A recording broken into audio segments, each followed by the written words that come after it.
menjelaskan fitur login, register pinjaman serta saham di project digital banking kami. Oke, dimulai dari awal pada saat awal launch website akan ditampilkan fitur login. Tentu saja kita perlu buat register dulu. Kita akan membuat akun dulu terlebih dahulu. Oke, pada saat buat akun dia akan meminta nama lengkap, NIK, email, nomor HP, password, dan PIN yang akan digunakan berupa 6 digit angka. Oke, kita isi dulu. Nama saya sendiri Dwi Febrianto, lalu NIK 110000, masalahnya apa-apa, lalu email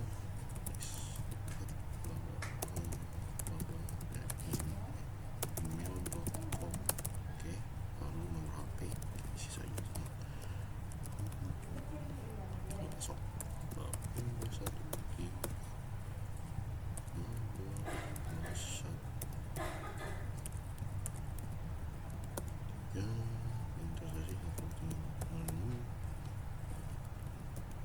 konfirmasi PIN saja, terdaftar. Oke, setelah daftar langsung akan di-redirect ke homepage yang akan berisi beberapa fitur. Di sini kita bisa melihat balance, lalu bisa melakukan beberapa aksi seperti transfer, lalu membeli saham, melihat saham, lalu membuat pinjaman. Oke, saya akan menggunakan fitur pinjaman next ya. Oke, di sini ketika mengklik tombol pinjaman dari saat di homepage akan di-redirect ke page pinjaman, di mana kita bisa langsung mengajukan pinjaman. Oke, di sini kita ajukan saja. Kita akan masukkan jumlahnya misalnya 1 juta ya. Lalu kita pilih tenornya misalnya 3 bulannya. Lalu tujuannya untuk kuliah misalnya kita bilang gitu.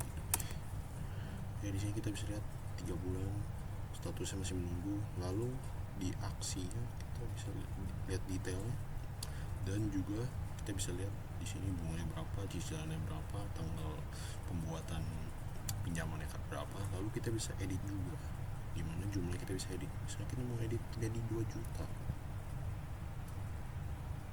kita simpan saja lalu akan mengganti. Oke, next saya akan menjelaskan fitur saham. Oke, untuk fitur saham, karena sekarang di sini ada saham BCA, kita bisa membeli per lembar, kita bisa invest sekarang ya.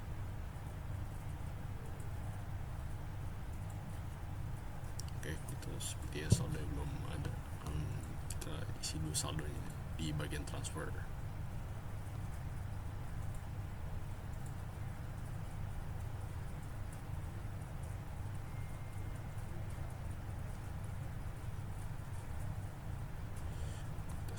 Di sini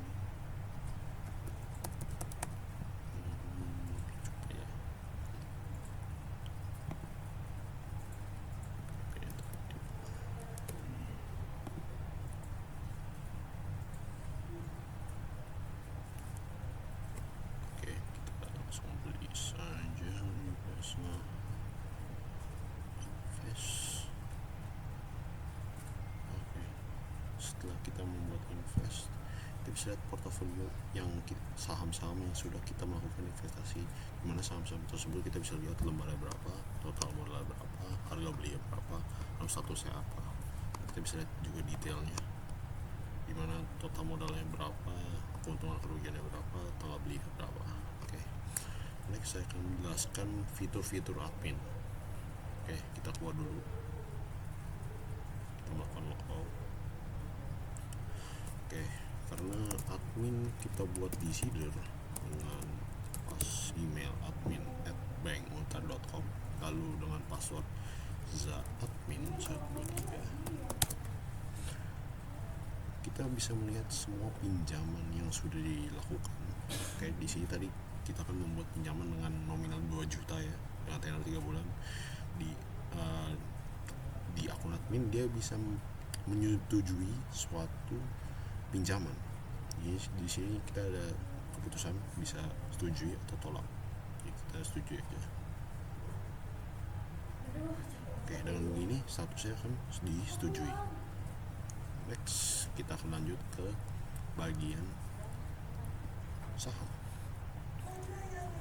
untuk admin dia bisa membuat saham baru. Misalnya kita buat saham kode saham bibit sektor perbankan, lalu nama perusahaannya misalnya PT Unpar, coba ya, harga per lembaran misalnya 20.000. Untuk deskripsi kita masukkan aja, lalu tentu sahamnya akan muncul. Kita balik lagi ke akun yang biasa, coba untuk melihat apakah sahamnya sudah muncul. Kita login dulu.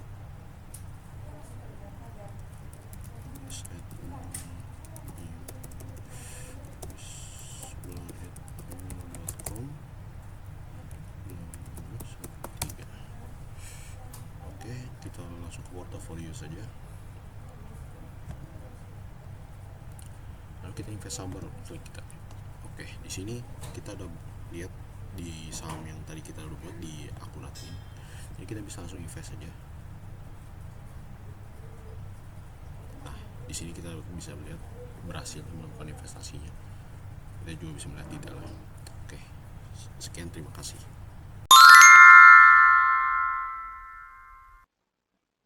Halo, perkenalkan nama saya Stefan Nathanael dengan NIM 535250106. Pada demo program kali ini, saya akan menunjukkan dan menjelaskan langsung fitur dari Bank Untar yang telah saya buat, yaitu fitur transaction, atau di sini dinamakan sebagai menu transfer. Nah, pada tampilan halaman ini bisa lihat ada saldo rekening sebesar Rp61.700.000. Ini adalah jumlah dari saldo rekening saya saat ini sebagai contoh. Lalu di bawah ini terdapat juga beberapa fitur-fitur, seperti fitur transfer, fitur setor, tarik, riwayat, serta Xiaomi QR. Saya akan menjelaskan mulai dari fitur setor terlebih dahulu. Nah, di sini gunanya adalah untuk mendeposit atau setor jumlah nominal yang kita inginkan ke rekening kita dengan minimum jumlah sebesar Rp10.000. Misalnya di sini saya ingin mensetor sebesar Rp1.000.000. Nah, sebelum bisa melanjutkan setor, sistem akan menanyakan verifikasi PIN.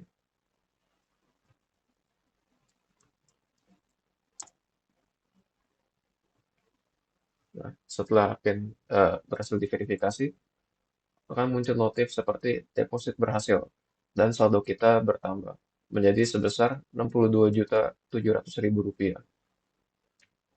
Fitur selanjutnya yang akan saya lihatkan adalah fitur transfer. Di sini kita bisa mentransfer ke rekening lain. Sebagai contoh, saya akan langsung mengambil nomor rekening tujuan dari akun yang lainnya.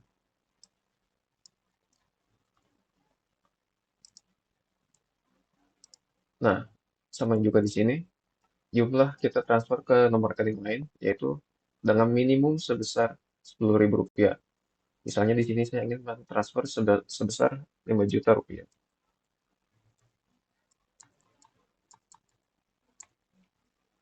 Sama seperti sebelumnya, sistem akan mengeluarkan verifikasi PIN terlebih dahulu.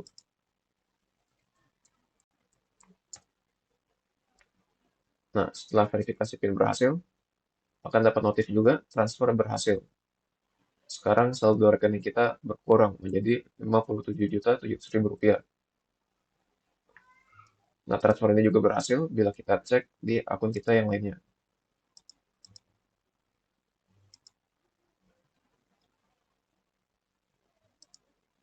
Oke, selanjutnya fitur yang akan saya jelaskan juga adalah fitur tarik. Fitur tarik saldo atau disebut juga sebagai withdraw, mengtarik saldo kita dengan jumlah minimal sebesar Rp10.000. Namun juga dengan catatan perhatian di sini, maksimal transaksi dalam satu hari adalah sebesar Rp50 juta. Misalnya di sini saya ingin menarik saldo sebesar Rp3 juta saja. Sistem juga akan mengeluarkan verifikasi PIN sebelum kita bisa melanjutkan menarik saldo.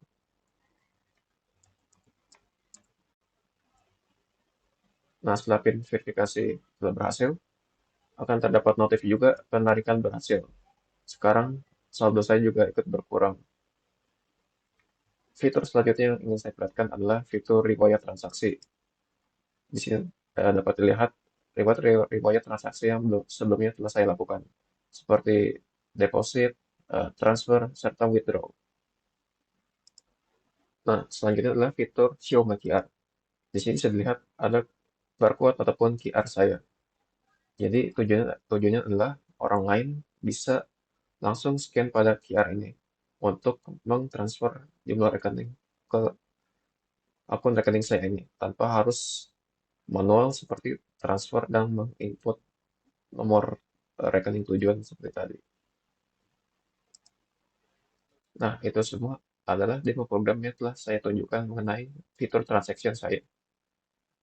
Sekian dan terima kasih. Oke, sekarang giliran fitur-fitur yang saya sudah buat. Di sini saya buat fitur-fitur account. Di sini bisa kita lihat.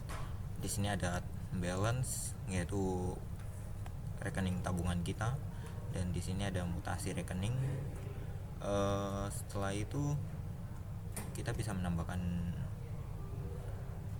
uang dengan cara store di sini. Contohnya 100.000. Masukkan pin.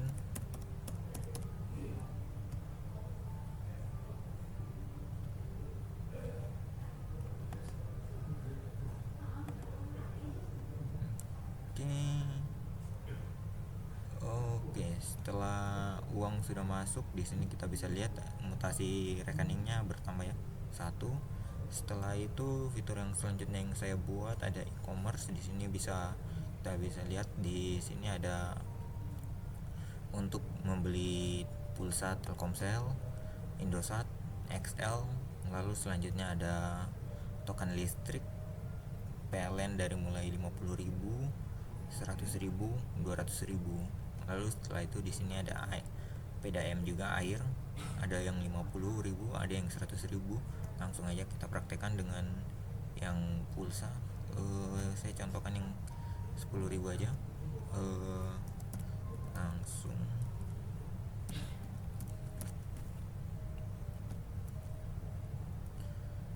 setelah kita udah di sini, kita bisa lihat menunggu konfirmasi. Nah, di sini giliran yang ada di admin. Di sini kita harus mengkonfirmasi. Kita bisa. Nah, setelah dikonfirmasi, kita kembali lagi ke akun yang tadi.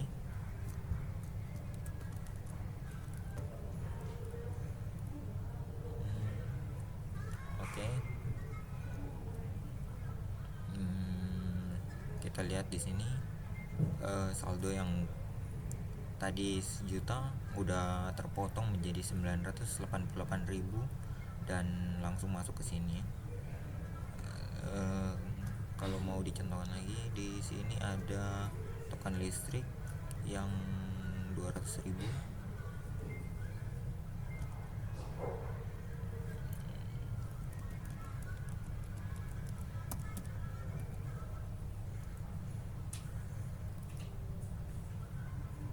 dan harus dikonfirmasi melalui admin juga ya.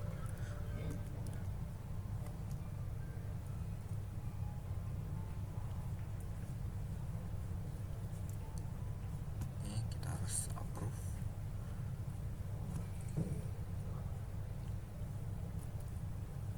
Lalu kita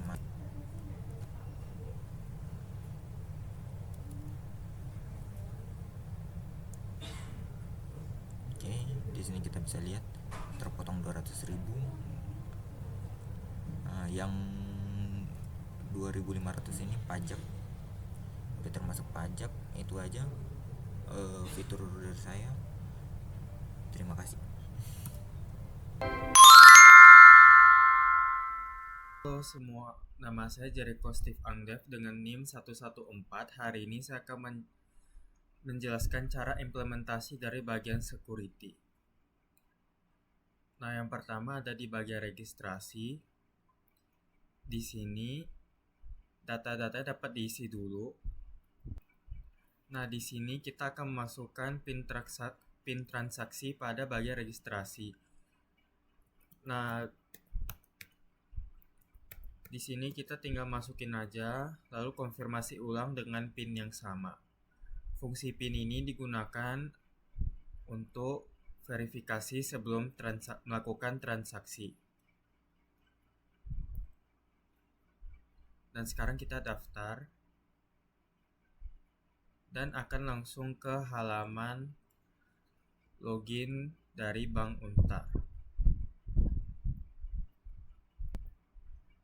Lalu selanjutnya ada fitur untuk login limiting. Jadi di sini loginnya dibatasi sebanyak 5 kali untuk password yang salah.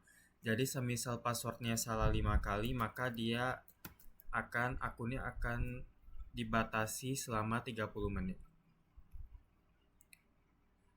Di sini muncul notesnya email atau password salah, sisa percobaannya yaitu 4 kali lagi. Sisa percobaan akan terus berkurang seiring dengan password kita yang salah.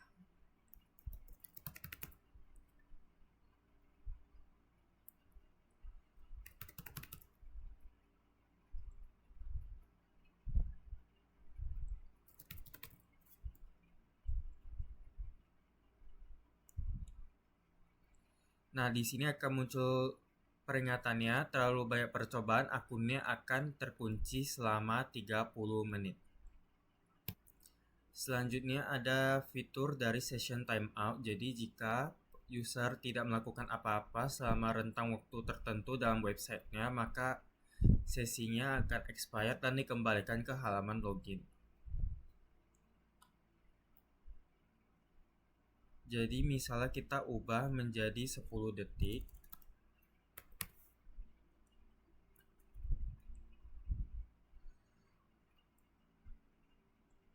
Lalu kita akan tunggu selama 10 detik hingga lalu kita refresh.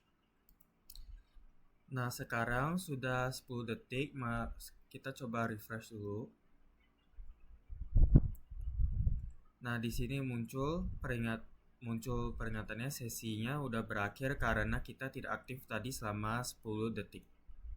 Sekarang kita ke bagian tab Security Center yang dimana menyimpan fitur-fitur sekuritas dari bank ini. Di sini ada update PIN, update password, freeze account atau membekukan account, dan di sini ada log security-nya.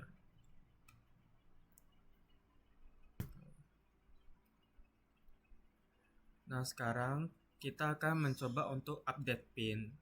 Di sini saya akan mencoba dengan PIN yang benar terlebih dahulu.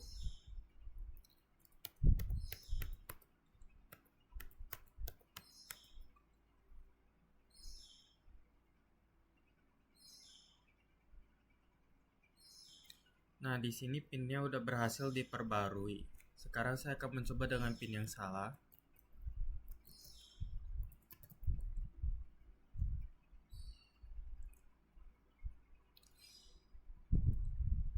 Nah, ini untuk peringatan jika PIN-nya tidak lebih dari 6 digit angka ataupun kurang. Dia akan muncul peringatan harus 6 digit angka.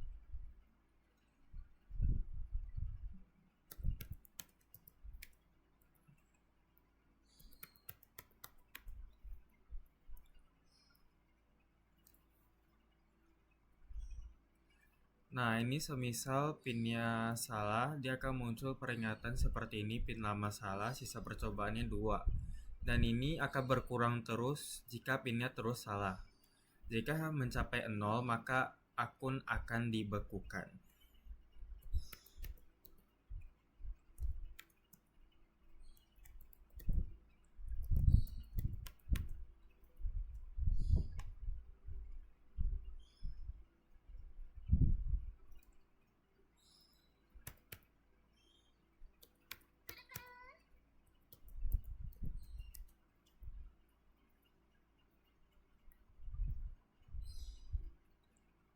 Sekarang PIN-nya udah salah 3 kali dan akunnya sudah dibekukan.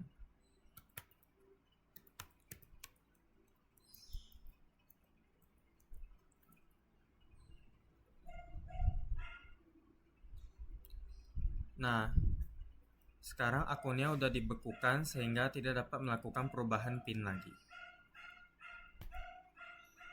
Selanjutnya ada fitur update password. Ini juga sama fungsinya dengan update pin.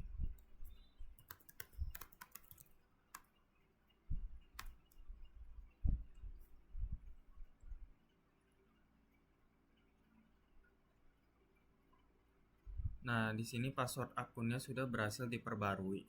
Selanjutnya ada fitur freeze account, yang ini untuk membekukan account seperti tadi yang terjadi pada update pin. Di sini akan muncul peringatan apakah yakin untuk membekukan akun. Ini hanya dilakukan saat merasa ada aktivitas mencurigakan pada akun.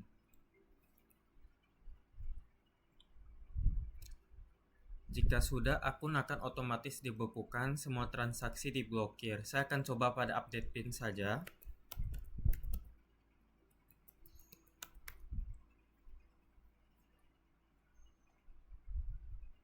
Akunnya sedang dibekukan sehingga tidak dapat melakukan update pin. Selanjutnya ini adalah security log. Semua aktivitasnya itu langsung aktivitas yang kita lakukan, terutama keamanan, akan langsung tercatat. Di sini ada tampilan kegiatan aksi yang dilakukan. Ini ada statusnya, di sini ada IP address-nya. Dan di sini ada perangkat yang digunakan.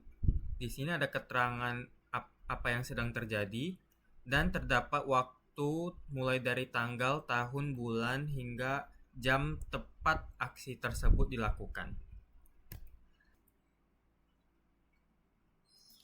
Nah, selanjutnya ada fitur verifikasi PIN. Nah, verifikasi PIN ini digunakan untuk melakukan satu kali transaksi saja.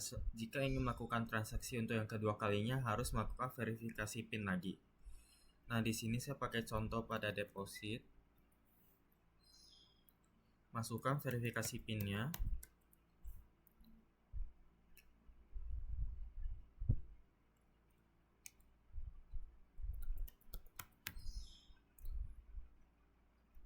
Nah, setelah verifikasi PIN, maka akan melakukan proses transaksi. Di sini saya menambahkan saldo sebanyak 10.000.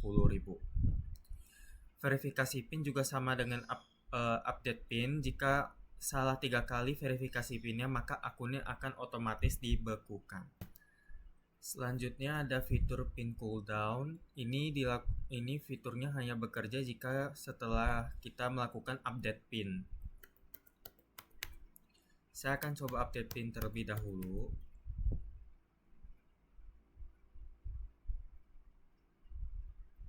Nah, setelah PIN-nya berhasil diperbarui, saat ingin melakukan transaksi seperti transfer maupun tarik, akan ada batas waktu sebanyak 24 jam sebelum dapat melakukan transaksi tersebut.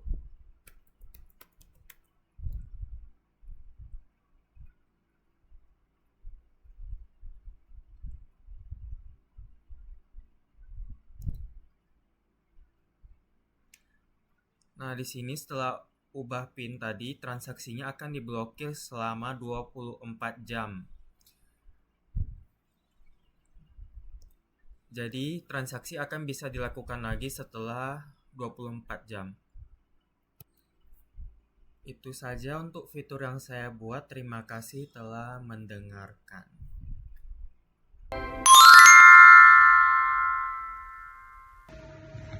Oke, jadi di sini aku mau jelasin terkait endpoint yang aku buat. Pertama-tama aku mau ketik di terminal itu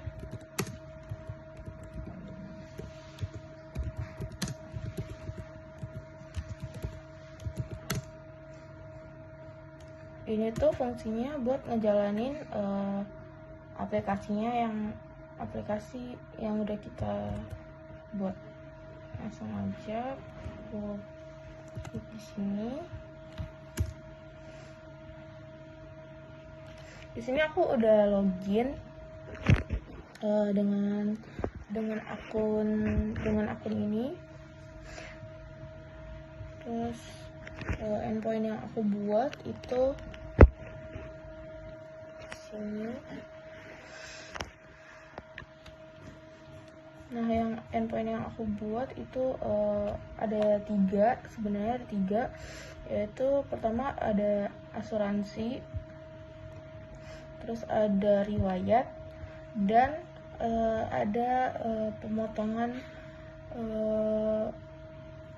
otomatis asuransi. Jadi tapi itu hanya bekerja di layar belakang. Jadi asuransi ini tuh kita bisa pasang tanggal-tanggalnya untuk semua customer, dan nanti kita bisa setting tanggal-tanggal pembayaran asuransinya, dan nanti dia setelah sampai ke tanggalnya dia bakal otomatis motong saldo ini. Oke, yang pertama masuk ke asuransi dulu. Di sini aku ada buat asuransi di sini, dimana aku bikin tagihannya itu 100.000 per bulan. Di sini pokoknya kayak gitu. Terus di sini juga aku ada buat endpoint riwayat transaksi. Ini aku udah beberapa kali coba buat deposit dan lain-lain.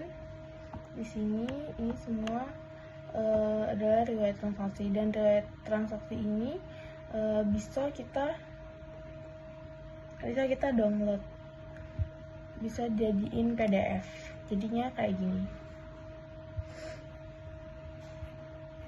Udah sih, nothing special. Thank you.